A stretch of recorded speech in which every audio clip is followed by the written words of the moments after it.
Hello everyone. आज हम MPPSC mains में किस तरह से करंट अफेयर का यूज़ किया जाता है और कैसे हम उसको शामिल कर सकते हैं और करंट को लिख सकते हैं। साथ ही साथ प्री के लिए कौन कौन से करंट अफेयर के क्वेश्चंस इंपॉर्टेंट हो सकते हैं उसके बारे में डिस्कस करेंगे। ये जून मंथ का सेकंड पार्ट है करंट अफेयर के लिए।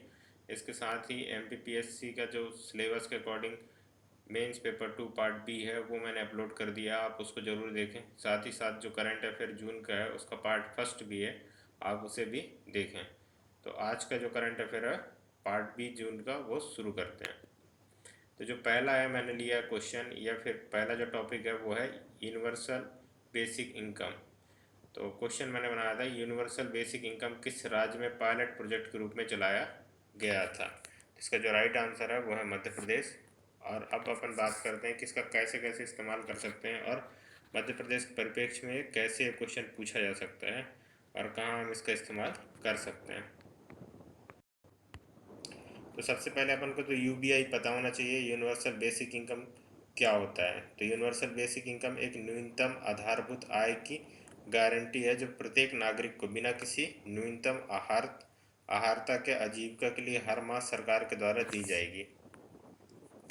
यूनिवर्सल बेसिक इनकम मतलब सरकार के द्वारा एक निश्चित आय या भत्ता आप कह सकते हैं, जो कि एक किसी भी निवासी जो भारत या मध्य प्रदेश का निवासी है उसे उसके निवासी होने या फिर वहाँ रहने की वजह से उसे इतना पैसा या इतना भत्ता सरकार के द्वारा दिया जाएगा ताकि वो अपने जो सामान्य जीवन है या गरिमामय जीवन है या एक तरह से अपनी जो न्यूनतम जीवन की आवश्यकताएं हैं उसके पूरा करने के लिए वो सक्षम हो सके। तो उसको कहते हैं यूनिवर्सल बेसिक इनकम।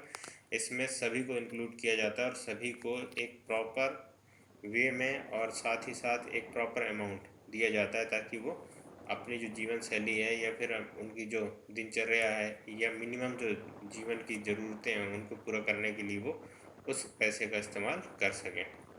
ये बिना किसी शर्त के सभी को प्राप्त होने वाला अधिकार है तथा इसके लिए व्यक्ति को केवल देश के नागरिक होना जरूरी होगा। साथ ही यह व्यक्ति को किसी अन्य स्रोत से हो रही आय के अलावा प्राप्त होगी। इम्पोर्टेंट यही है, इसके अलावा भी आप आय प्राप्त कर सकते हैं, सरकार आपको उसके लिए नहीं रोकेगी और ना ही सरकार किसी तरह से उसमें इंटरफेयर करेगी। ये सरकार ये भी नहीं कहती कि अगर आप बाहर से आय प्राप्त करते हैं तो आपको ये आय नहीं प्राप्त होगी। मतलब यूनिवर्सल बेसिक इनकम का जो कॉन्सेप्ट है उससे जो आय प्राप्त होगा वो प्राप्त नहीं होगा, ऐसा कुछ भी नहीं है। आप बाहर से भी आय प्राप्त कर सकते हैं और ये बाहरी आय के अलावा आपको प्राप्त होगा। अब बात करते हैं यूनिवर्सल बेसिक इनकम की अवधारणा, ये कहाँ से आई और किन ने इसको दिया और सबसे पहले ये किस तरह से काम करता है। तो लंदन यूनिवर्सिटी के प्रोफेसर थे गे स्टैंडिंग। इन्होंने गरीबी हटाने के लिए अमीर गरीब सबको एक निश्चित अंतराल पर तयशुदा रकम देने पर विचार पेश किया था। इन्होंने सबसे पहले ये कहा कि अमीर गरीब सबको सभी को शामिल कर लो और एक निश्चित समय में निश्चित अमाउंट इन लोगों को दिया जाए ताकि ये अपने बेसिक नीड्स मतलब जो ज़मीनी ज़रूरतें हैं उन्हें पूरा कर सकें और जो इनकी जीवन स्थिति है उसको बेहतर करने की ओर कार्य कर सकें। इसके अलावा उनके विचार के तहत इस योजना का लाभ लेने के लिए किसी भी व्यक्ति को अपनी कमज़ोर सामाजिक आर्थिक स्थिति अथवा बेरोजगारी का सबूत देने की ज़रूरत नहीं पड़नी चाहिए। यही इम्पोर्टेंट है कि आपकी एलिजिबिलिटी सिर्फ आपका ये होना चाहिए कि आप उस देश के निवासी हैं, तो आपको इस चीज़ के लिए आप एलिजिबल हो जाते हैं कि आपको यूनिवर्सल बेसिक इनकम के तहत जो भी राशि तय की जाती है सरकार के द्वारा वो राशि आपको प्राप्त होगी ही होगी। इसमें किसी तरह का भेदभाव नहीं किया जाएगा। अब इसकी विशेषताएं क्या क्या हो सकती हैं। अवधारणा की मुख्य विशेषताएं क्या है, तो यह है अपनी प्रकृति में सार्वभौमिक है, लक्षित नहीं है। सबसे सिंपल सी बात है, ये सार्वभौमिक है। जो अवधारणा दिया गया था उस टाइम इसको बोला गया कि सार्वभौमिक है, किसी लक्षित विशेष समूह में नहीं है। सार्वभौमिक होने का एक ही घाटा ये भी होता है कि आप अमीर को भी तो ये पैसा दे रहे हैं जिनको इसकी ज़रूरत ही नहीं है, और एक लक्षित समूह जो शायद किसी कारणवश छूट जाए तो उन्हें इस चीज़ की बहुत बड़ी कीमत चुकानी पड़ सकती है, क्योंकि जो स्थिति अभी की है या उसकी स्थिति है जो कि एकदम वंचित वर्ग की स्थिति में सबसे लास्ट में खड़ा हुआ है, उस स्थिति तक अगर उस व्यक्ति तक इसकी लाभ नहीं पहुंच पाती तो वो योजना की सफलता में कहीं ना कहीं सवाल खड़े करते हैं। इसके अलावा यह बिना शर्त होने वाली नकदी हस्तांतरण है जिसके लिए किसी भी प्रकार की पहचान साबित करने की आवश्यकता नहीं है। इसमें सिर्फ आपको पहचान साबित ये करना है कि आप भारतीय नागरिक हैं। इसके अलावा आपको किसी तरह का कोई पहचान साबित नहीं करना है। साथ ही साथ यूबीआई एक न्यूनतम आधारभूत आय की गारंटी है जो प्रत्येक नागरिक को बिना किसी पूछताछ के हर माह मिलनी चाहिए। इसके अलावा केवल देश का नागरिक होना जरूरी है, यही सशर्त होना चाहिए। साथ ही साथ सरकार को सिर्फ ये देखना चाहिए कि वो नागरिक के अलावा और कोई ऐसी आधारभूत या फिर ऐसी कोई एलिजिबिलिटी नहीं रखनी चाहिए जिसकी वजह से कि उसे इस योजना से वंचित किया जा सके। इसके अलावा केवल वह देश का नागरिक है तो उसे यूनिवर्सल बेसिक इनकम के तहत आय प्राप्त होगी। आगे है यूनिवर्सल बेसिक इनकम कहाँ कहाँ लागू है। अभी तक विश्व में किन किन जगह पर इसकी बात की जा चुकी है, साथ ही साथ विश्व की किस जगह पर अभी इसको लागू किया गया है। तो स्विट्जरलैंड ऐसा पहला देश था जिसमें पिछले साल इस पर जनमत संग्रह किया गया था। एक प्री की क्वेश्चन भी है कि यूनिवर्सल बेसिक इनकम पर जनमत संग्रह करने वाला पहला देश कौन है, तो स्विट्जरलैंड है। ये आपको आना चाहिए और ये पूछा जा सकता है खासकर एमपी के परिप्रेक्ष्य में, क्योंकि मध्य प्रदेश में पायलट प्रोजेक्ट के रूप में चलाया जा चुका है। अब उसके बारे में भी अपन आएंगे। काम करने की प्रेरणा के खत्म होने की आशंका से स्विट्जरलैंड की जनता ने इसे खारिज किया था। स्विट्जरलैंड वैसे भी इतना अमीर है तो वो लोग खारिज कर सकते हैं। ये सारी योजनाएं विकासशील और अविकसित देशों के लिए महत्वपूर्ण हैं। इसके अलावा वर्तमान में फिनलैंड ने यूबीआई को पायलट प्रोजेक्ट के तौर पर शुरू किया है, जिसके तहत थोड़े से लोगों को हर महीने $595 की बराबर की राशि दी जाएगी। ये इम्पोर्टेंट है। थोड़े से लोगों को मतलब एक निश्चित लोगों को, ये ट्रायल प्रोजेक्ट है फिनलैंड का, तो ऐसा तो है नहीं कि वो सभी लोगों को बराबर पैसा डिस्ट्रीब्यूट कर रही है। वो ये देख रही है कि छोटे से जगह को लेकर कि ये योजना किस तरह से सफल होगा या कैसे लोगों की दिनचर्या बदलेगा, जीवन शैली बदलेगा, साथ ही साथ उनकी आवश्यकताओं को पूरा कर पाएगा या नहीं। तो ये कहाँ लागू है, तो सबसे पहले आपको स्विट्जरलैंड याद होना चाहिए जिन्होंने जनमत संग्रह कराया, लेकिन वहाँ की जनता ने इसे नकार दिया। फिनलैंड ने पायलट प्रोजेक्ट के रूप में चलाया। जो इम्पोर्टेंट है वो है भारत के परिप्रेक्ष्य में, कि भारत के परिप्रेक्ष्य में कहाँ चलाया गया और किस तरह से चलाया गया। तो 2019 में सिक्किम सरकार ने यूबीआई को कार्यान्वित करने का प्रस्ताव पेश किया है। इसके अलावा सिक्किम सरकार ने ऐसा करने में सफल हो जाती है तो सिक्किम यूनिवर्सल बेसिक इनकम लागू करने वाला देश का पहला राज्य होगा। इम्पॉर्टेंट है। कैसे है, एक बार फिर से मैं इसको पढ़ देता हूँ, ये बता देता हूँ। 2019 में सिक्किम सरकार ने यूबीआई को कार्यान्वित करने का प्रस्ताव रखा है। अब अगर इसको इम्प्लीमेंट कर देते हैं और सभी लोगों के यूनिवर्सल बेसिक इनकम के तहत एक राशि उपलब्ध कराने में सक्षम हो जाती है सरकार, तो ये देश का पहला राज्य होगा जो यूनिवर्सल बेसिक इनकम को लागू करता है। 2016-17 के भारत के आर्थिक सर्वेक्षण में यूबीआई को एक अध्याय के रूप में शामिल किया गया था। 2016-17 का जो आर्थिक सर्वेक्षण की रिपोर्ट आती है या फिर आर्थिक सर्वेक्षणों पे जो रिपोर्ट दी जाती है उसमें एक अध्याय के रूप में इसे शामिल किया गया था और उसमें के जितने भी पक्ष थे उन्हें खुलकर चर्चा की गई थी और बताई गई थी कि भारत के परिप्रेक्ष्य में किस तरह यूबीआई इम्पोर्टेंट है या इम्पोर्टेंट नहीं है। सर्वेक्षण में कहा गया था कि यूबीआई भारत में व्याप्त गरीबी का एक संभव समाधान हो सकता है। इम्पॉर्टेंट यही है कि संभव समाधान हो सकता है, एकदम एक्यूरेट समाधान नहीं हो सकता, इसके भी कहीं ना कहीं कुछ कमियां हैं। जो मुख्य इम्पॉर्टेंट चीज़ है जिसके लिए ये क्वेश्चन पढ़ा गया है या इम्पॉर्टेंट है ये योजना, वो है मध्य प्रदेश में इसका पायलट प्रोजेक्ट कहाँ हुआ है। ठीक है, तो यूबीआई को मध्य प्रदेश में एक पंचायत में पायलट प्रोजेक्ट के रूप में शुरू किया गया था, जिसके काफ़ी अच्छे परिणाम देखने को मिले थे। क्योंकि ये सफल भी रहा तो इम्पॉर्टेंट है, एग्ज़ाम के परस्पेक्टिव से आपको इस पर लिखना चाहिए एग्जाम्पल के रूप में, और बहुत सारी चीज़ों में आप इसको डाल सकते हैं, चाहे वो गरीबी हटाने की स्थिति पे हो, इकोनॉमी पे हो, या फिर इसके अलावा पेपर थर्ड पे हो, पेपर सेकंड पे भी सामाजिक कल्याण के जितने भी पॉइंट्स हैं वहाँ भी इसको आप डाल सकते हैं और एक विशिष्ट रूप से आपके आंसर को ये बड़ा करेगा और साथ ही साथ आंसर पे एक प्रभाव डालेगा। इंदौर के 8 गाँवों में, ठीक है, इंदौर के 8 गाँव में 6000 लोगों को 2010 से 2016 के बीच इस योजना में लाया गया था। इंदौर ज़िले में किस ज़िले में चालू किया गया, तो इंदौर आपको आना चाहिए। इसमें पुरुष और महिलाओं को 500 रुपये और बच्चों को हर महीने 150 रुपये दिए गए। 5 सालों में स्कीम का लाभ मिलने के बाद इसमें 5 सालों में स्कीम का लाभ मिलने के बाद इसमें से अधिकांश लोगों को अपनी आय बढ़ाने की बात स्वीकार की थी।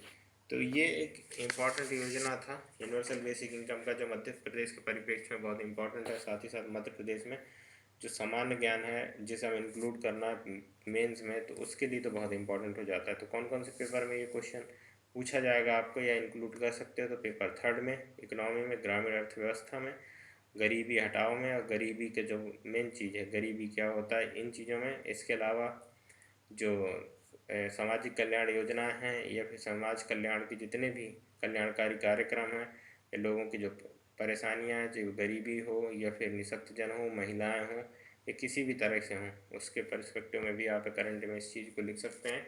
इससे आंसर में काफ़ी प्रभाव पड़ेगा। अगला क्वेश्चन है, प्राकृतिक आपदा के कारण सर्वाधिक विस्थापन किस देश में हुआ? तो इसका सर्वाधिक विस्थापन कहाँ देखा गया? भारत में देखा गया है। और अभी हाल ही में भारत की संस्था centre for science and environment CSE द्वारा जारी एक रिपोर्ट के अनुसार वर्ष 2019 में प्राकृतिक आपदाओं के कारण भारत में 50 लाख लोग विस्थापित हुए। ये डायरेक्ट आपदा प्रबंधन का क्वेश्चन है, और वहाँ से आप इसको डायरेक्ट उसमें लिख सकते हैं। और कोई भी क्वेश्चन पूछे ये चीज़ आपको लिखना ही है, जिससे कि आपके आंसर में करंट के साथ साथ आपका आंसर बहुत अच्छा हो जाएगा और उस पर वेट बढ़ जाएगा। विस्थापन के मामले में भारत विश्व में पहले स्थान पर है। ये भी एक इम्पॉर्टेंट है कि विस्थापन में भारत पहले स्थान पर। कितने लोग विस्थापित हुए? तो 50 लाख लोग विस्थापित हुए हैं अभी तक। इसके अलावा CSE के बारे में थोड़ी जानकारी, centre for science and environment, तो इसकी स्थापना हुई थी 1980 में। इसका जो हेडक्वार्टर है वो है नई दिल्ली में। और ये कार्य क्या करता है? तो अनुसंधान के कार्य करता है। और इसके अभी जो वर्तमान चीफ हैं वो हैं सुनीता नायर। तो ये भी प्री के पर्सपेक्टिव से बहुत इंपॉर्टेंट है, प्री में इसको पूछा जा सकता है। तो इसकी स्थापना कब हुई, या फिर ये कौन सा कार्य करता है, और इसके अभी वर्तमान में चेयरपर्सन कौन है, तो ये इम्पॉर्टेंट है। इसके अलावा जो रिपोर्ट आई उसकी प्रमुख बातें क्या क्या हैं? तो दक्षिण पश्चिम मानसून के कारण आई बाढ़ से 26 लाख लोग विस्थापित हुए। चक्रवात फानी के कारण 18 लाख लोग विस्थापित हुए। इसके अलावा बाद में फिर चक्रवात आया अम्फान, तो उसमें भी काफ़ी लोग विस्थापित हुए। अभी असम में फिर बाढ़ आया, बिहार में फिर बाढ़ आया। तो उसके परिप्रेक्ष्य में भी देख सकते हैं आपकी विस्थापन लगातार बढ़ रहा है। और ये भारत की स्थिति को कमज़ोर बताता है, और भारत की जो आधारभूत स्थिति है उसके बारे में ये बताता है कि वो कितनी कमज़ोर हैं, और शासन कितना बेपरवाह है, या शासन उस तरफ कितना उसको निगलेक्ट करके देख रहा है, जिससे कि लोगों की परेशानियां लगातार बढ़ रही हैं और उसकी स्थिति को वो समझ नहीं पा रहे हैं। 19 राज्यों में सूखे की स्थिति से उत्पन्न समस्याओं के कारण 63,000 लोग विस्थापित हुए। विस्थापन एक बहुत बड़ा कारण है। जितने लोग विस्थापित होंगे सरकार की उतनी ज़्यादा समस्याएं बढ़ेंगी, और शहरों की समस्याएं भी बढ़ जाएंगी, क्योंकि गांव अगर बेसुन हो जाएंगे, बेजान हो जाएंगे, तो गाँव की जो अर्थव्यवस्था है वो डिस्ट्रॉय हो जाएगी। और जो शहरी अर्थव्यवस्था है भारत की वो अच्छी नहीं है, और ना ही इतने लोगों को वो एक्वायर कर सकती है। इससे भारत की सामाजिक स्थिति में बहुत प्रभाव पड़ेगा। कई लोग रोजगार की तलाश में विस्थापित हुए, और कहाँ आए? शहरों में आए, और शहरों में भी उनके साथ वैसा ही बर्ताव किया गया, और उन्हें भी उस स्थिति पर रोजगार प्राप्त नहीं हुआ जिस स्थिति के लिए वो सोच कर आए थे। तो उनकी मानसिक स्थिति, जो मनोदशा है, वो दोबारा बिगड़ने लगी, और इस स्थिति से जो सामाजिक परिपेश है, सामाजिक जिस एक स्थिति है, वो लगातार बिगड़ने के ऊपर आ गई। अब इस रिपोर्ट को क्यों पढ़ना चाहिए, इम्पोर्टेंट ये है।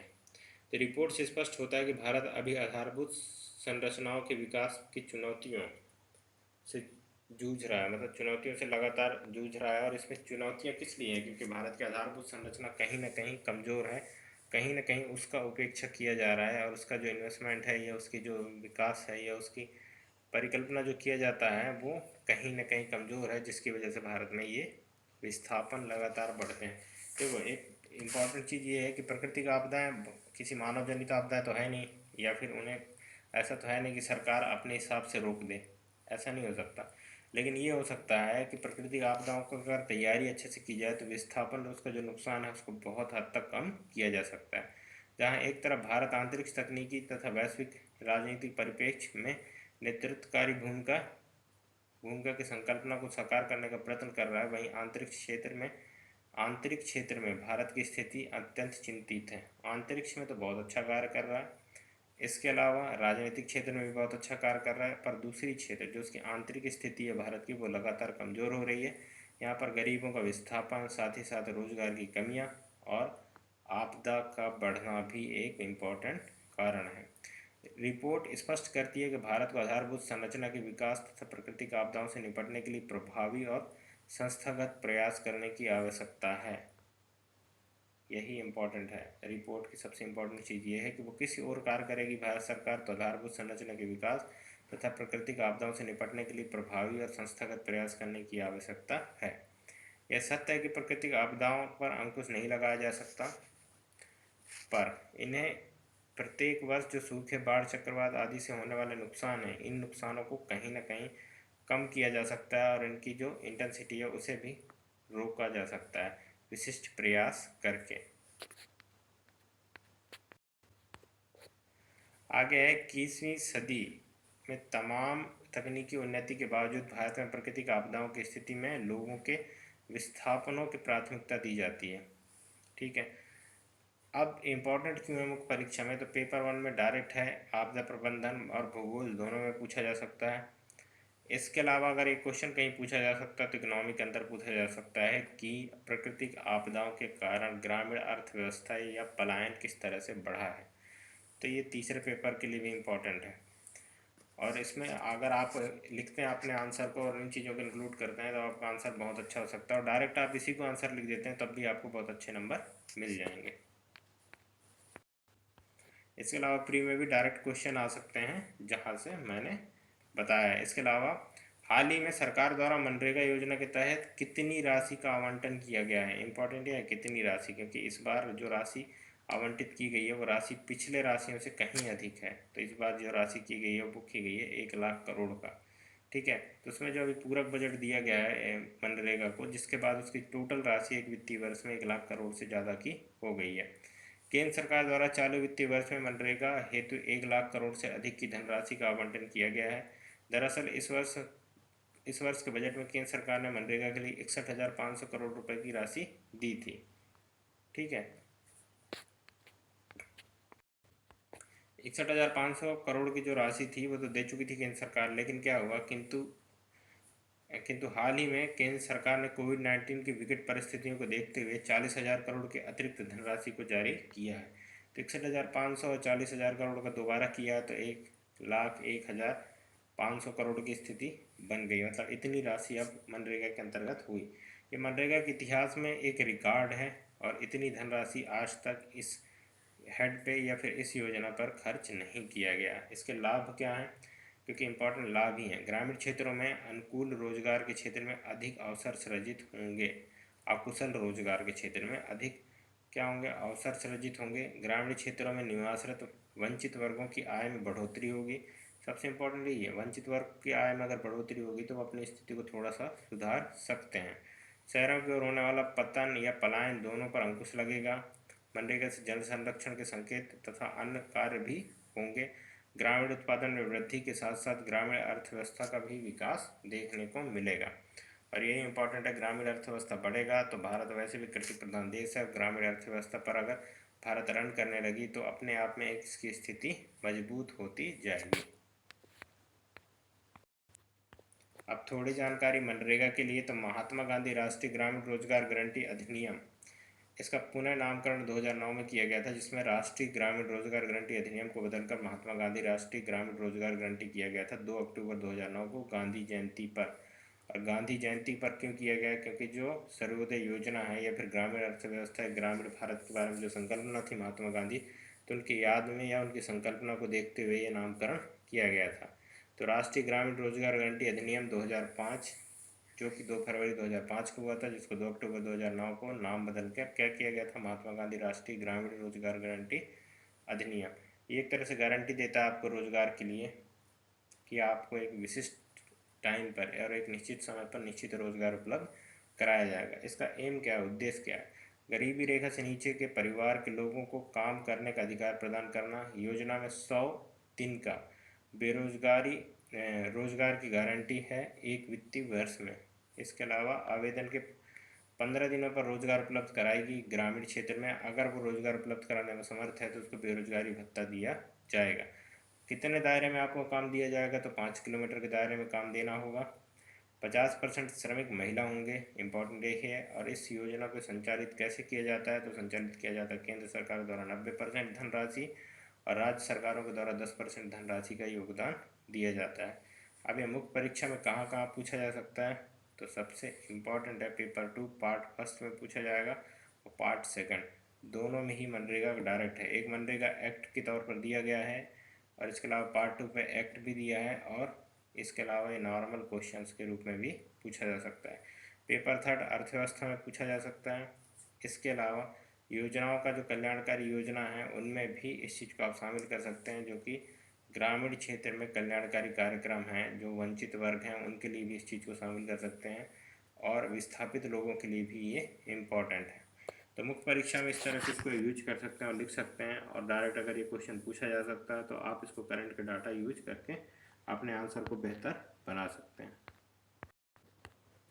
आगे है पर्यावरण नियोजन एवं समन्वय संगठन एप्को द्वारा संचालित क्लाइमेट स्मार्ट विलेज योजना में किस जिले को सम्मिलित नहीं किया गया है।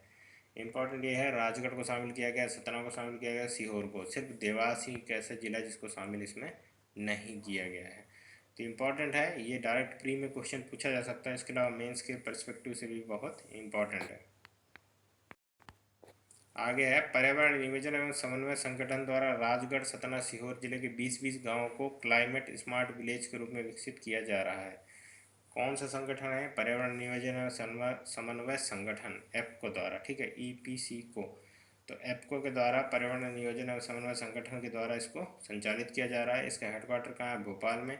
एक स्वशासी संस्था है, इस पर किसी प्रकार के दबाव या फिर कोई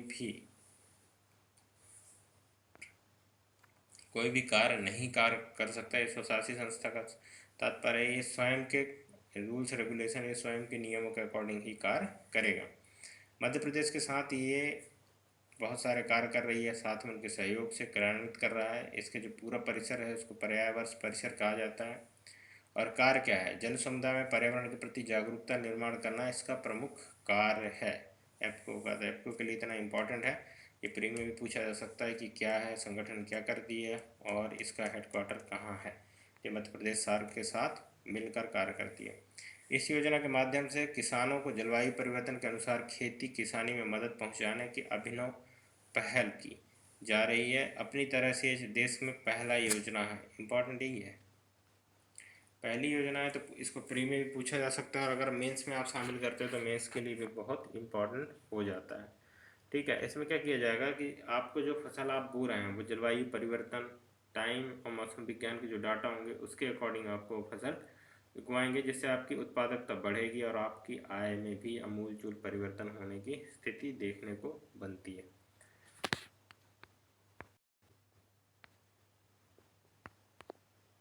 इसके अलावा है, क्लाइमेट स्मार्ट विलेज योजना के माध्यम से चयनित गांवों में किसानों को खेत तालाब बनाने के लिए अनुदान दिया जा रहा है। बाढ़ व सूखा की स्थिति में सहनशील किस्मों के बीजों वितरित किए जा रहे हैं। साथ ही खेत की मिट्टी का वैज्ञानिक तकनीकी विश्लेषण कर उसके आधार पर उर्वरकों के संतुलित उपयोग के संबंध में समझाइश दी जा रही है।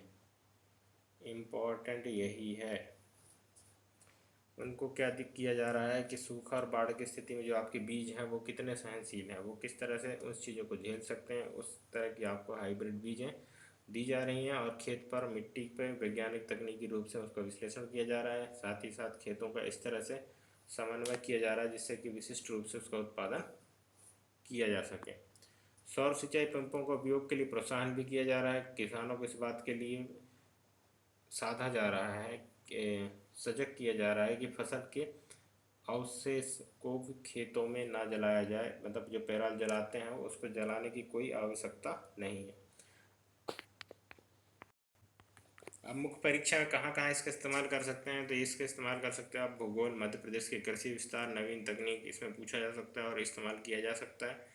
जलवायु परिवर्तन और ग्रामीण कृषि अर्थव्यवस्था, इसमें भी पेपर 3 में और पेपर फर्स्ट में दोनों जगह इसका इस्तेमाल होगा, और आपको करना ही चाहिए अगर आप आंसर राइटिंग कर रहे हैं अभी से। तो अगला क्वेश्चन है, राष्ट्रीय महत्व के वेटलैंड के रूप में चिन्हित सिरपुर तालाब कहाँ स्थित है। तो इंदौर में है, इंदौर के नगर निगम के द्वारा इसको संचालित किया जा रहा है, लेकिन इसको वेटलैंड के रूप में इस बार क्या किया गया, नामांकित किया गया। तो मालवा क्षेत्र में स्थित इंदौर शहर के सिरपुर तालाब को राष्ट्रीय महत्व के वेटलैंड के रूप में चिन्हित किया गया है। यह वेटलैंड प्रवासी और रहवासी पक्षियों के लिए महत्वपूर्ण है। यही क्वेश्चन बनेगा प्री में कि जो वेटलैंड है सिरपुर तालाब है वो किन के लिए इम्पोर्टेंट है। तो वैश्विक या वेटलैंड प्रवासी और रहवासी पक्षियों के लिए इम्पोर्टेंट।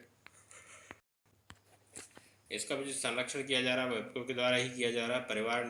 पर्यावरण नियोजन एवं समन्वय संगठन एप्को ने सिरपुर वेटलैंड की संरक्षण की विस्तृत योजना तैयार की है।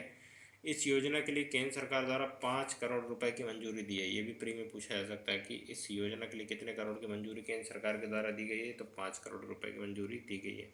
योजना का क्रियान्वयन नगर निगम इंदौर द्वारा किया जा रहा है। योजना में सिरपुर वेटलैंड के संरक्षण के साथ साथ पक्षियों के लिए अनुकूल वातावरण विकसित करने तथा तालाब को सुंदर आकर्षक बनाने के लिए अनेक कदम उठाए जा रहे हैं, जैसे इसमें फेंसिंग करना, वृक्षारोपण करना, फीडर कैनल करना, चैनलाइजेशन करना, डिजिटलाइजेशन करना। इसके अलावा इसका जो स्ट्रक्चर है उसको बदलना और बफर जोन को अलग से बनाना और निर्माण करना, द्वीप का विकास करना और फ्लोटिंग माउंटेन लगाना। इस तरह से बहुत सारे जो विकास के कार्य हैं उसे इसमें सम्मिलित किया जा रहा है। अब इसका इस्तेमाल कहाँ कहाँ किया जा सकता है, तो इसका इस्तेमाल पहले पेपर में जैव विविधता के रूप में किया जा सकता है, जलवायु परिवर्तन के रूप में किया जा सकता है। पेपर 3 में जैविक क्रियाएं मध्य प्रदेश में पर्यावरण एवं जैव संरक्षण, इसके परिप्रेक्ष्य में भी इसका इस्तेमाल किया जा सकता है और ये बेहतर ऑप्शन होगा। अगला है किस नगर निगम द्वारा डोर टू डोर पुराने कपड़ों का कलेक्शन कर उसे थैले बनाकर देने का अभियान शुरू किया गया है। तो भोपाल का जो नगर निगम है उसके द्वारा यह अभिनव पहल किया गया है और बहुत इंपॉर्टेंट है पर्यावरण संरक्षण के रूप में। इसका जो मुख्य उद्देश्य है वो है पर्यावरण संरक्षण को बढ़ावा देना एवं शहर को प्लास्टिक मुक्त करने के उद्देश्य से भोपाल नगर निगम के द्वारा यह अभियान चलाया जा रहा है। पर्यावरण के क्षेत्र में एक अभिनव पहल है, साथ ही साथ इसको पर्यावरण संरक्षण की तरह भी देखा जा सकता है। तो ये कहीं एग्जाम्पल भी आप लिख सकते हैं, निबंध लेखन में भी इसको डाल सकते हैं और साथ ही साथ इसके बारे में आप मेंस में भी लिख सकते हैं। अभियान के तहत पुराने कपड़ों का थैला बनाकर उन्हें मुफ्त में रहवासियों को दिया जाएगा, ये एक इम्पॉर्टेंट कदम है। मुहिम का नाम है कैरी योर ऑन बैग्स, नाम दिया गया है कैरी योर ऑन बैग्स। इसको बार बार आप पढ़ लें ताकि ये याद हो जाए, क्योंकि यही क्वेश्चन प्री में पूछा जाएगा कि इसका क्या उद्देश्य है या मुहिम का नाम क्या है। तो कैरी योर ऑन बैग्स, ठीक है। मुख्य परीक्षा में पर्यावरण प्रदूषण, जलवायु परिवर्तन, इसके अलावा पर्यावरण के प्रति जागरूकता, मध्य प्रदेश की नई पहल, मतलब प्रदूषण को लेकर नई पहल उसमें, इसके अलावा रिसाइकलिंग जो कि अभी बहुत इम्पोर्टेंट चल रहा है उसके भी कार्य हैं और साथ ही साथ प्लास्टिक यूज को लगातार गिराने में भी इसका इम्पोर्टेंट रोल है। तो जितने भी मेंस के पर्सपेक्टिव से बहुत इंपॉर्टेंट थे वो सारे करंट अफेयर खत्म हो गया। 1 लाइनर करंट अफेयर है मध्य प्रदेश के परिप्रेक्ष्य में, ये भी इम्पोर्टेंट है। किस जिले के सरकारी कार्यालय में वाटर हार्वेस्टिंग सिस्टम लगाने का सर्कुलर जारी किया गया है, तो वो है जबलपुर। वाटर हार्वेस्टिंग सिलेबस में है इसलिए इम्पोर्टेंट है। आप अगर वाटर हार्वेस्टिंग पूछा जाता है तो ये एग्जाम्पल ज़रूर लिखना चाहिए मेंस में, ताकि वाटर हार्वेस्टिंग की जो आंसर आप लिख रहे हो उसमें और भी अच्छा आप लिख सकें ताकि आपके नंबर बढ़ जाएं। तो कहाँ पर चालू किया गया है, प्री में क्वेश्चन पक्का पूछा जाएगा, ये है जबलपुर में। इसके अलावा दूसरा जो क्वेश्चन है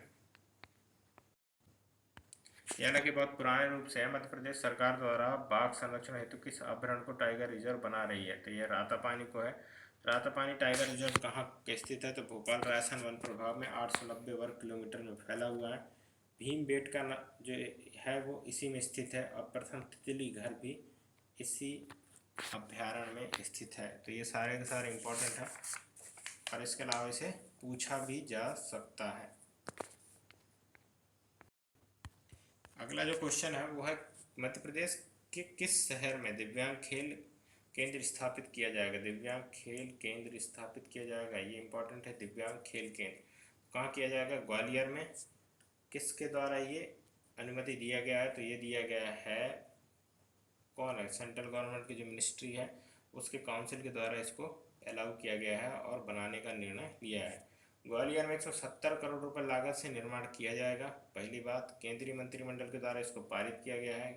कितने वर्ग किलोमीटर में, तो 170 वर्ग किलोमीटर में इसका निर्माण होना है। केंद्रीय मंत्रिमंडल के द्वारा इसको पारित किया गया है।